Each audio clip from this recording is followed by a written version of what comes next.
जय श्री राम। भारत माता की जय। ऐ गिरि नंदिनी नंदित मेदिनी विश्व विनोदिनी नंदनुते गिरिवर विंध्य शिरोदिनी वासिनी विष्णु विलासिनी जिष्णुनुते भगवती हे शितिकंठ कुटुंबिनी कुटुंबिनी भूरि कृते जय जय हे महिषासुर मर्दिनी रम्य कपर्दिनी शैल सुते। सत वो होता है, हम जब कहते हैं राम नाम सत है तो इसका अर्थ ये त्रिकाला बाधित है, यानी कि इस नाम में कभी कोई बाधा उत्पन्न नहीं हो सकती। अब हिंदू हो, मुसलमान हो, सिख हो, ईसाई हो, जिसको मोटिवेशन चाहिए, जो डिप्रेशन में जा रहा है, हार रहा है, थक रहा है, मैं कर पाऊंगा कि नहीं कर पाऊंगा, वो अपोह में है, तो वो गीता पढ़े। क्या ये बात है। इस्लाम में भी, सनातन में भी अपने देश की जय कहना, भारत माता की जय कहना, ये धर्म सिखाता है और धर्म किसी संप्रदाय का नाम नहीं। सही बात है। क्यों मुगलों के लिए कभी कभी एक समुदाय विशेष उठ खड़ा होता है एज इफ कि यही उनके पूर्वज है और वो उनके वंश। कुछ मुस्लिम जो नासमझ है वो खड़े हो जाते हैं, क्योंकि मैं भी उसी समाज से आता हूं, पर मैं नासमझ नहीं हूं, इसकी गारंटी है। और अफसोस की बात, सच्चर कमेटी की रिपोर्ट कहती है कि मुसलमान शिक्षा में सबसे पीछे है। आप मुझे एक बात बताइए, भारत के मुसलमानों के पूर्वज कौन है? मुगल हैं, मंगोल हैं, अरबी लोग हैं, तुर्की लोग हैं? नहीं। यदि ऐसा होता तो आज भी मुसलमानों के सरनेम भट्ट, भाटी, चौधरी, त्यागी, पटेल, चतुर्वेदी, ये सारे सरनेम आज भी मुसलमानों के हैं। ये सब भारत के ही सरनेम है। इस सत्य को स्वीकार कर लेना चाहिए कि हम सबके पूर्वज सनातनी थे, इस बात पे कोई दो मत नहीं है। बात तो सही है। मुगल, इनके पूर्वज कौन है? मंगोल हैं। और मंगोल इतने क्रूर थे और रहन सहन से इतने गंदे थे कि वो जीवन में कभी नहाते नहीं थे। आप क्या सोचते हैं ये जो ताजमहल बना है या हुमायूं का मकबरा बना है, ये इनके दिमाग की कल्पना है? नहीं हो सकती। ये सब भारतीय वास्तुविदों की कल्पना है। जो दर दर भटक रहे हैं उनके पास वास्तुकला सीखने का समय कहां से आएगा? वो कहां से इतने भव्य इमारतें बना लेंगे? ये बड़ी अच्छी बात कही आप। मुसलमान मैं भी हूं, लेकिन मैं मानता हूं कि मेरे पूर्वज सनातनी थे। मेरा सऊदी अरब से कोई लेना देना नहीं है। इबादत के लिए मेरा सिर काबा की तरफ झुकेगा। जब सर कटाने की बात आएगी तो सरजमीन हिंदुस्तान के लिए कटेगा। नमस्कार, जय हिंद, वंदे मातरम। आप सभी भाई बहनों को जय श्री राम। दोस्तों, जैसे कि आप सभी जानते हैं कि भारत के अंदर इस समय एक मुद्दा बड़ा चर्चा का विषय बना हुआ है। वो विषय है औरंगजेब कैसा शासक था, अच्छा शासक था या बुरा शासक था। इसकी शुरुआत होती है महाराष्ट्र से। अबू आजमी इसकी शुरुआत करते हैं, उसे औरंगजेब को एक महान शासक बता देते हैं। इसके बाद पॉलिटिकल स्टेटमेंट्स आने लगती है और मेन स्ट्रीम मीडिया के अंदर ये एक टॉपिक बन जाता है चर्चा का। अब जैसे कि आप सभी जानते हैं कि मुगलों का इतिहास जो शासन का रहा वो 800 साल के आसपास का रहा भारत के अंदर, और उसमें मुगलों ने किस तरीके के अत्याचार हिंदुओं के साथ किए। हिंदू मंदिरों को तोड़ा गया, हिंदुओं की आस्था के साथ खेला गया और हिंदुओं का धर्मांतरण किया गया, जो कि एक महत्वपूर्ण विषय है और हमारे इतिहास को हमें भूलना नहीं चाहिए। अब इसमें भी दो पार्ट हैं, दो समुदाय हैं। होने को तो कई विचारधारा के समुदाय हमारे देश में उपस्थित हैं, बट फिलहाल जो दो समुदाय हैं, दो अलग अलग विचारधाराओं के। एक जो औरंगजेब को एक अच्छा शासक बताता है, अकबर को एक अच्छा शासक बताता है। अकबर द ग्रेट भी कहा गया, अकबर द ग्रेट पढ़ाया गया किताबों में। वहीं एक समुदाय जो इनके अत्याचार वीर योद्धाओं के साथ इन्होंने किए, छत्रपति महाराज शिवाजी के लिए इन्होंने जो किए अत्याचार उनके साथ किया, उनके पुत्र संभाजी महाराज के साथ किया, तो उसे भी भुलाया नहीं जा सकता। अब जो आज हमारा ये विषय है, जो हमारी वीडियो होने वाली है, इसी विषय पर होने वाली है। और हमारे हिंदू भाई बहनों में भी इसमें दो मत है। कुछों को बहुत फर्क पड़ता है अपने इतिहास से, कुछों को थोड़ा फर्क पड़ता है, बट वो बोलते हैं चलो ठीक है, कोई नहीं, हमारा मुद्दा नहीं है, हमें अपनी आजीविका देखनी है। और तीसरा वर्ग एक ऐसा है जो अभी मुगलिया शासन में तो नहीं भारत में रह रहा, पर विचारधारा मुगलिया आज भी उनके अंदर है। जैसे कि आप सभी जानते हैं कि धर्मांतरण हुआ तो हर किसी ने तो धर्मांतरण नहीं किया, इसलिए हिंदू संस्कृति, हिंदुत्व अभी भी जीवित है भारत के अंदर। तो आज हमारा जो टॉपिक है वो इसी विषय पे होने वाला है। और इस टॉपिक की जड़ तक, तह तक कोई हिंदू स्कॉलर या फिर कोई वेद वेदांतर का ज्ञाता या फिर कोई प्रतिष्ठित धर्मगुरु नहीं करेंगे, बल्कि फैज खान नाम के शख्स, जिन्हें आप सभी जानते होंगे, मेन स्ट्रीम मीडिया में अपने डिबेट के दौरान उन्हें देखा होगा। उन्होंने बताया है कि मुगलों का जो 800 साल का इतिहास भारत में रहा, मुगलों का जो बैकग्राउंड रहा भारत में रूल करने से पहले, और हिंदू मुस्लिमों का मुगलों से क्या संबंध है, उसकी गहराई में जाकर उन्होंने समझाया है। और फैज खान ने यह भी बताया है कि किस तरीके से एक व्यक्ति जो अपने जीवन से हार चुका हो या हार रहा हो, उससे गीता का श्रवण कैसे करना चाहिए, क्यों करना चाहिए, गीता उसके लिए कैसे मोटिवेशन हो सकती है। तो आप सभी मित्रों का समय ज्यादा ना लेते हुए इस चर्चा को शुरू करते हैं। और दोस्तों, आप सभी से अनुरोध है हाथ जोड़ के इस वीडियो को इसलिए पूरा ना देखिए कि मेरे व्यूज आ जाएंगे, इसलिए इसे पूरा देखिए कि आपका ज्ञानवर्धन हो जाएगा। आपको आपकी गीता, भगवत गीता और आपके इतिहास पर गर्व होने लगेगा। इसलिए इस वीडियो को आप पूरा देखिए और स्टार्ट करते हैं वीडियो को। तो चलिए शुरू करते हैं। अस्सलाम वालेकुम रहमतुल्लाहि व बरकातहू। जय श्री राम, भारत माता की जय। सही बात है। देखिए, मैं कहना चाहूँगा सत्य और सत में अंतर है। सत्य वो होता है, हम जब कहते हैं राम नाम सत्य है, तो इसका अर्थ ये त्रिकाला बाधित है, यानी कि इस नाम में कभी कोई बाधा उत्पन्न नहीं हो सकती। ये था, है और रहेगा, यानी कि तीनों काल से परे है, यानी कि है भी कह सकते हैं। तो राम नाम सत्य है हम कहते हैं। तो एक तरीके से सत्य ही जो होता है वो सनातन होता है, जो ना कभी जन्म लेता है ना कभी मरता है, वो बस है और है। मैं बड़ी हैरान हूँ। आप दाढ़ी रखते हैं, आप टोपी रखते हैं, आप अस्सलाम वालेकुम कहते हैं और फिर आप सत्य सनातन की ऐसी व्याख्या करते हैं। आप गीता के श्लोक पढ़ते हैं, आप भारत माता की जय कहते हैं। आजकल गीता के श्लोक किसी मुसलमान का पढ़ना तो दूर, भारत माता की जय तक पर भी इतना विवाद खड़ा हो जाता है, इसे सांप्रदायिक कहा जाता है। देखिए, यहाँ प्यारे प्यारे बच्चे बैठे हैं, देश का भविष्य बैठे हैं। मैं इनसे यदि कहूँ बेटा हिम्मत मत हारना, मुश्किलें आएंगी, उससे लड़कर भिड़कर आगे बढ़ना, तुम्हें सफलता मिलेगी।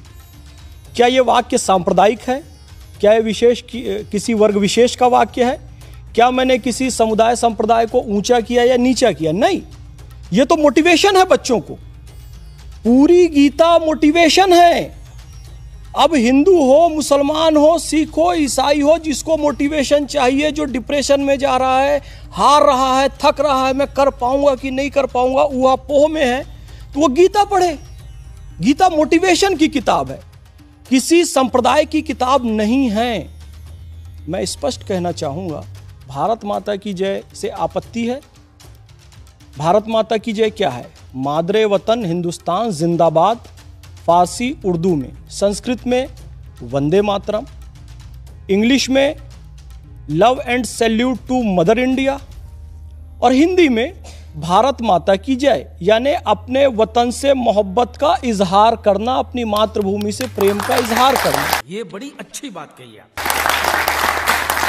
अब कई सांप्रदायिक लोगों को और कट्टरपंथी, जो खास तौर से मुसलमानों को वर्गलाने वाले राजनीतिक दल हैं, उनको आपत्ति इससे होती है कि भाई ये इस्लाम का अंग नहीं है।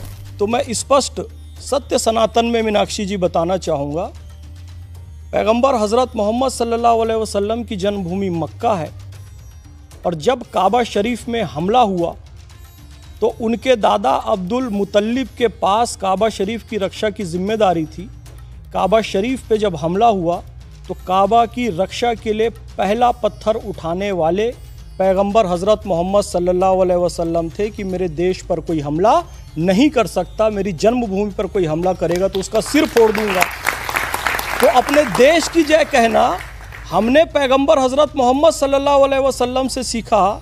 इसीलिए पाकिस्तान के सामने हवलदार अब्दुल हमीद खड़े हो गए थे, अमेरिका से पैटर्न टैंक मंगाया, अमेरिका ने कहा इसे कोई नष्ट नहीं कर सकता, अपनी जीप में रॉकेट लॉन्चर लेकर खड़े हो गए, कई पैटर्न टैंक उड़ा दिए, खुद भी शहीद हो गए। तब एक विद्वान ने कहा, पाकिस्तान हमारी तह में जाने के तेरे अरमान बहुत हैं, तू कश्ती एक कागज़ की, यहाँ तूफ़ान बहुत हैं। ये हिंद है, यहाँ मज़हबों से मुल्क है ऊंचा, तेरे लिए तो हिंदुस्तान के मुसलमान बहुत हैं। ये भाव इस्लाम का भी है, सनातन का तो है ही।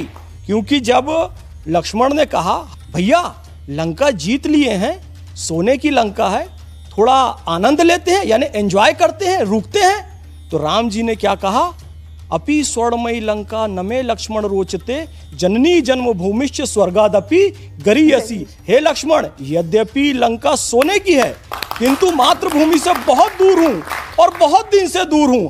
अब ये सोने की लंका मुझे भाती नहीं है। जितनी जल्दी हो सके अपनी मातृभूमि में जाऊंगा, क्योंकि जननी और जन्मभूमि स्वर्ग से भी महान है। ये राम जी ने कहा, वाल्मीकि रामायण का ये श्लोक है।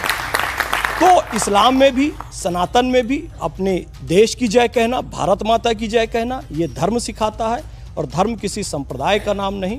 धृति क्षमा दमोस्तेयम शौचम इंद्रिय निग्रह धीर विद्या सत्यम अक्रोधो दशकम धर्म लक्षणम, यानी कि हमारे जो गुण हैं, हमारे जो आंतरिक गुण हैं, वो धर्म के लक्षण हैं। कोई भी मुगल बादशाहों के खिलाफ यदि कुछ कह देता है तो एक समुदाय विशेष है, उसकी भावनाएं आहत होने लगती है। क्यों मुगलों के लिए कभी कभी एक समुदाय विशेष उठ खड़ा होता है, एज इफ कि यही उनके पूर्वज हैं और वो उनके वंशज। देखिए, वो जो समुदाय खड़ा होता है ना, उसका खुल के नाम मैं ही ले देता हूँ, आप नहीं ले रही हैं। तो कुछ मुस्लिम जो नासमझ हैं वो खड़े हो जाते हैं, क्योंकि मैं भी उसी समाज से आता हूँ, पर मैं नासमझ नहीं हूँ, इसकी गारंटी है। और अफसोस की बात, सच्चर कमेटी की रिपोर्ट कहती है कि मुसलमान शिक्षा में सबसे पीछे है। तो शिक्षा में पीछे होने के कारण ऐसे रिजल्ट आते हैं मीनाक्षी जी कि हम मुगलों को अपना पूर्वज समझने लग जाते हैं। आप मुझे एक बात बताइए, भारत के मुसलमानों के पूर्वज कौन हैं?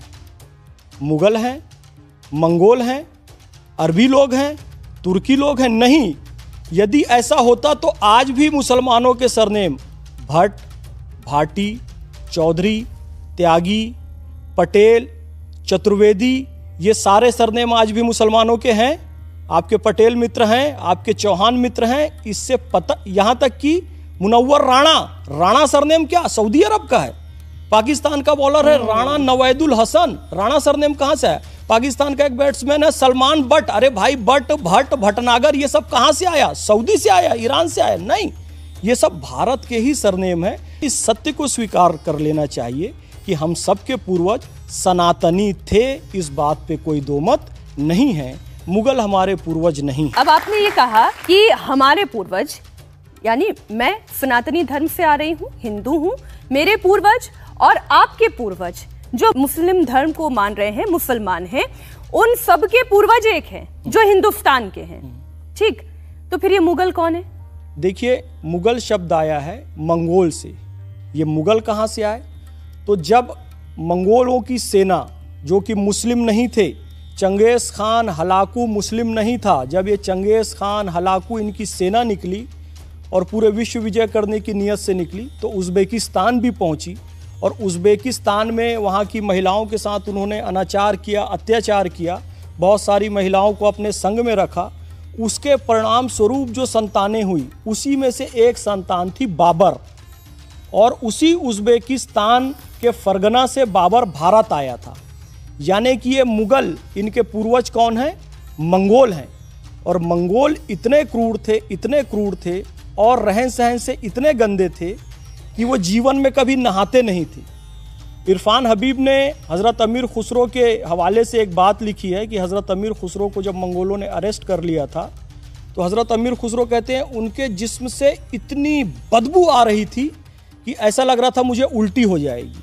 अब इन्हीं की वंश परंपरा के लोग ये मुगल कहलाए। बाद में हालांकि उन्होंने इस्लाम स्वीकार कर लिया। अब जी कभी नहाते नहीं थे, लेकिन हिंदुस्तान में आए और देखिए यहाँ तो जी त्रिकाल संध्या हो रही है, इतनी सारी नदियां त्रिकाल संध्या कर रहे हैं, 3 बार डुबकी लगा रहे हैं। तो भाई उनको शर्म आई, तो नियम बनाया कि चलो जी साल में 1 बार नहाएंगे। फिर कहा नहीं, इससे काम नहीं चलेगा। फिर कहा जी शुक्रवार के शुक्रवार। ये सब उनकी परंपरा है, ये मुसलमानों की परंपरा नहीं है। उन्होंने कहा चलो हफ्ते में 1 बार तो हम नहा ही लेंगे। इसलिए कई लोग मजाक में कहते हैं, जबकि ऐसा है नहीं कि यार मुसलमान तो जुम्मे के जुम्मे नहाते। नहीं भैया, ऐसा नहीं, हम लोग रोज नहाते हैं। ये मंगोलों के कारण ऐसा हुआ क्योंकि वो लोग कभी नहाते नहीं थे। लेकिन इस देश का मुसलमान सनातनियों की ही औलाद है, हमारे पूर्वज सनातनी हैं, हिंदू हैं। तो इस सच्चाई को हमें समझना चाहिए। और जो उनकी क्रूरता थी, जाहिर बात है वो मुगलों में भी कायम रही। बाद में आप देखेंगे कि औरंगज़ेब ने अपने भाई दारा शिकोह को, जो कि उपनिषद का बड़ा ज्ञाता था, सत्ता में वो राजा ना बन जाए इसलिए उसे नग्न करके, नग्न हाथी की पीठ पर उसे पूरे दिल्ली के बाजार में घुमाया और उसका कत्ल कर दिया। इसी तरीके से 4 साहबजादों को दीवारों में चुनवा दिया गया। केशव राय मंदिर तोड़ा गया, काशी विश्वनाथ का मंदिर तोड़ा गया। तो अत्याचार की सीमा और बर्बर तरीके से, यहां तक कि मीनाक्षी जी मैं आपको बताऊं, छावा फिल्म में आपने जो देखा, छावा एक उपन्यास है शिवाजी सावंत की जी, जो कि सत्य घटनाओं पर आधारित है। 40 दिन तक एक देश के हमारे युवा को, छत्रपति संभाजी महाराज को अरेस्ट करके रखता है और तड़पाता है। कोई सामान्य व्यक्ति होता, मृत्युदंड भी देना है तो एक बार में दे देता। 40 दिन तक तड़पाया, एक दिन दांत निकाल रहे हैं, एक दिन कान निकाल रहे हैं, एक दिन जीवा निकाल रहे हैं, एक दिन नाखून निकाल रहे हैं, एक दिन आंख निकाल रहे हैं। ये काम मनुष्य नहीं कर सकता, ये क्रूर मंगोल लुटेरे ही कर सकते हैं, जिनकी औलादें ये बाबर और लेकिन वैसा आप ये देखें, जिनकी बात आप कर रहे हैं उन्हीं औरंगजेब के लिए अब एक बात ये भी चल पड़ी है कि वो बहुत ही भले इंसान थे, बड़े ही मितव्ययी थे कि राजकोष को घाटा ना हो जाए इसलिए अपनी टोपी खुद सिला करते थे। वो इतने अच्छे इंसान थे, इतने अच्छे शासक बादशाह थे कि उन्होंने मंदिर बनवा दिए। ये तर्क कहां से आता है फिर? अच्छी बात है मीनाक्षी जी, ये तर्क आते हैं, अच्छी बात है। जो लोग तर्क लाते हैं ना, मैं नाम ले दे रहा हूं, ये अकबरुद्दीन ओवैसी, असदुद्दीन ओवैसी जैसे लोग ये तर्क लाते हैं और इन्हीं की विचारधारा के लोग ये तर्क लाते हैं। औरंगजेब वेतन नहीं लेते थे, औरंगजेब टोपी सिलते थे, उससे जो उनको बेचने से मिलता था उससे वो जीवन यापन करते थे। आप अपनी सांसद की तनख्वाह मत लो, कर सकते हो, नहीं करोगे। मंदिर बनाया औरंगजेब ने, ठीक है चलो ये भी मान लेते हैं, तो आप भी बनाओ मंदिर। कह दो कि भैया अयोध्या का कोर्ट केस से लड़कर लिया गया है, काशी और मथुरा हम स्वयं दे देते हैं क्योंकि औरंगजेब ने मंदिर बनाया था। नहीं, लेकिन इरफान हबीब, क्योंकि आपने उन्हें अभी थोड़ी देर पहले कोट किया, तो मैं इरफान हबीब को ही कोट करते हुए कहती हूँ। वो ये कहते हैं कि औरंगजेब ने कामाख्या मंदिर बनवाया और कामाख्या मंदिर में जाकर देखिए, वहां पर बाकायदा एक पत्र औरंगजेब के नाम का वहां पर मौजूद है। लेकिन कोई ये नहीं बताता, कोई ये जानकारी नहीं देता कि ये वही औरंगजेब है जिसने त्र्यंबकेश्वर महादेव मंदिर को भी खंडित किया था। ये वही औरंगजेब है जिसने न जाने कितने 87 मंदिर, जिसका उल्लेख जदुनाथ जी सरकार अपनी बुक में करते हैं, हिस्ट्री ऑफ औरंगजेब में वो ये बात कह रहे हैं कि 87 मंदिर ऐसे थे जो औरंगजेब ने तुड़वाए। इन बातों को क्यों नजरअंदाज कर दिया जाता है? क्यों मुगल बादशाहों का महिमा मंडन किया जाता है? देखिए, मसीरे आलमगिरी में भी ये बात लिखी हुई है कि काशी विश्वनाथ का मंदिर औरंगजेब ने तोड़ा था। ये बात रिटर्न है, उसमें इस बात का उल्लेख है। जदुनाथ सरकार जी ने भी त्र्यंबकेश्वर के मंदिर के बारे में लिखा है।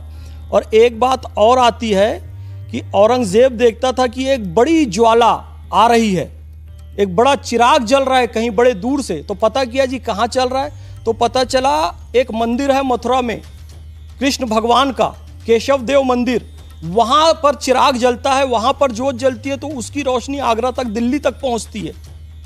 तो वो देखकर बड़ा अचंभित हुआ और उसको तोड़ने के लिए पहुंचा।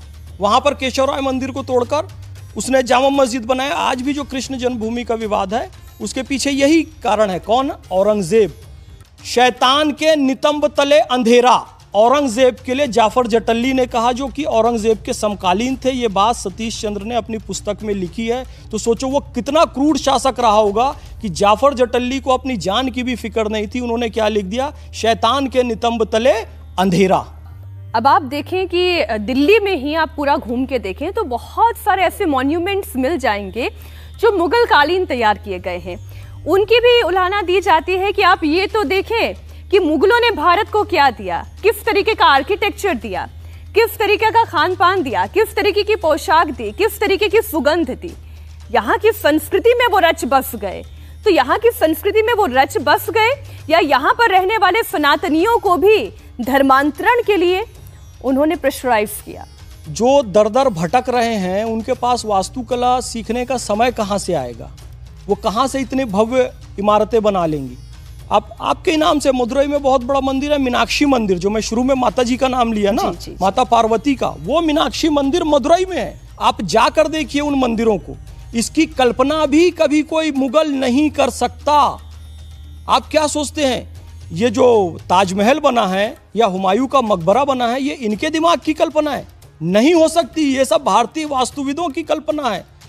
पूरा शुल्व सूत्र जो है, शुल्व सूत्र में सारी चीजें बताई गई है, यज्ञ वेदी से लेकर सारे विश्वकर्मा भगवान जो हैं कि कैसे भवनों का निर्माण किया जाता है, ये सब भारतीय सनातन ग्रंथों में मौजूद है, ये सब चीज़ें वहीं से ली गई है। उसके बाद उसे थोड़ा मॉडिफाई करके उसमें अपना नाम लिख के, वो कहते ना जी बनाया किसी और ने और नाम किसी और ने, उसमें अपना लिख दिया कि मेड इन फलाना। तो वही काम उन्होंने किया है। उन्होंने कोई आर्किटेक्चर नहीं बनाया है। फिर मैं कह रहा हूँ, जो लोग मुगलों से मोहब्बत करते हैं वो समझ जाएं कि मुगल मुसलमान भी नहीं थे और अत्याचारी थे, आताताई थे, उन्हें वास्तुकला का भी ज्ञान नहीं था। आज भी मैं किसी देश का नाम नहीं लेना चाहता, मैं बहुत सारे देशों में घूमता रहता हूँ, वहाँ पर खाना बनाने तक की तकनीक नहीं है, खाना बनाना तक नहीं आता था वो लोगों को। आज भी फीका खाना खाते हैं, उनको नमक का महत्व पता नहीं है। ये सब उसी परंपरा से आए हुए लोग हैं। और वो 56 भोग वाले देश को ये बताएंगे कि खाना हम लेकर आए। वो मीनाक्षी मंदिर जैसे मंदिरों को बनाने वाले लोगों को ये बताएंगे, अजंता एलोरा कैलाश मंदिर बनाने वाले लोगों को ये बताएंगे कि वास्तुकला हम लेकर आए। मुसलमान मैं भी हूँ, लेकिन मैं मानता हूँ कि मेरे पूर्वज सनातनी थे, मेरा सऊदी अरब से कोई लेना देना नहीं है। मैं आज भी नमाज पढ़ता हूँ और पढ़ता रहूँगा। मैं एक भारतीय मुसलमान हूँ। इबादत के लिए मेरा सिर काबा की तरफ झुकेगा। सऊदी अरब में है काबा, जहाँ हम हज करने जाते हैं। इबादत के लिए मेरा सिर काबा की तरफ झुकेगा। जब सर कटाने की बात आएगी तो सरजमीन हिंदुस्तान के लिए कटेगा। यही मैं कहना चाहता हूं। हम मुगलों पर चर्चा कर रहे हैं। मैं और औरंगजेब पर एक बार फिर से इस चर्चा को लेकर आती हूँ। एक तर्क ये भी दिया जाता है, ये वही औरंगजेब है जिसने अगर भाई 45-48 साल तक भारत पर शासन किया, वो मुगल बादशाह रहा। और उसके बारे में ये कहा जाता है कि वो जब तक ब्राह्मणों की जनेऊ नहीं देख लेता था, जब तक वो हिंदुओं का कत्ल नहीं कर देता था या फिर उनका धर्मांतरण नहीं कर देता था, उसे चैन नहीं आता था। आपने छावा का थोड़ी देर पहले जिक्र किया, जिस तरीके से उनके ऊपर अत्याचार किया, इन तमाम चीजों के होने के बावजूद वो ये पूछते हैं फिर हिंदू बच कैसे गए भारत में। अगर वो इतना ही आताताई था तब तो हिंदुओं की पूरी नस्ल को खत्म हो जाना चाहिए था। पाकिस्तान एक पूरा देश बन गया इस्लामिक, बांग्लादेश पूरा एक देश बन गया इस्लामिक, और कितने लोगों को धर्मांतरित करता वो। भारत माता का एक बड़ा हिस्सा टूट गया। क्यों? यही कहा ना कि भाई हम हिंदुओं के साथ नहीं रह सकते, हमारे हित अलग हैं।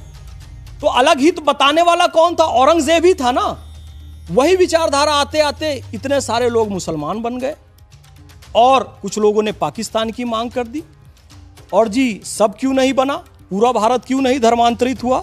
तो देखिए, टैक्स था जजिया, क्योंकि ऑप्शन था वहां पर। ऑप्शन क्या था? या तो इस्लाम स्वीकार कर लो, औरंगजेब ने जो ऑप्शन दिया, जो कि छावा फिल्म में दिखाया गया है, जो कि 4 साहबजादों के साथ किया गया, गुरु गोविंद सिंह जी के साथ किया गया। या तो इस्लाम स्वीकार कर लो, दूसरा या तो जजिया कर दे दो और हिंदू रहो।